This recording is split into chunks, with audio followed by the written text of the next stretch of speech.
আসসালামু আলাইকুম। আশা করছি সকলেই অনেক অনেক ভালো আছেন। ইংলিশ ভোকাবুলারির আরও নতুন ৫টি শব্দ আজ আমরা শিখব।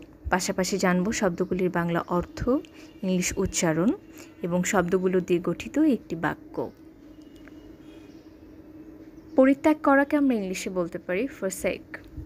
এটি একটি ভার্ব, স্পেলিং FORSAKE, forsake। পুনরুদ্ধার করাকে আমরা ইংলিশে বলতে পারি recuperate। এটি একটি ভার্ব, স্পেলিং RECUPERATE, recuperate।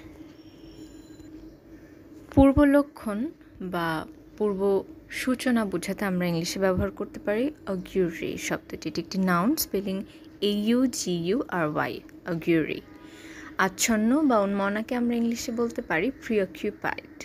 এটি একটি অ্যাডজেক্টিভ, স্পেলিং PREOCCUPIED, preoccupied। এবং ঝগড়াকে আমরা ইংলিশে বলতে পারি wrangling। এটি একটি নাউন, স্পেলিং WRANGLING, wrangling। শব্দগুলো দিয়ে গঠিত একটি বাক্য।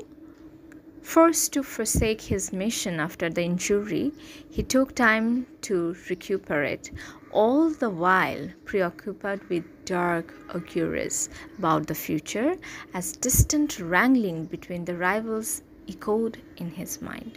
অসংখ্য ধন্যবাদ।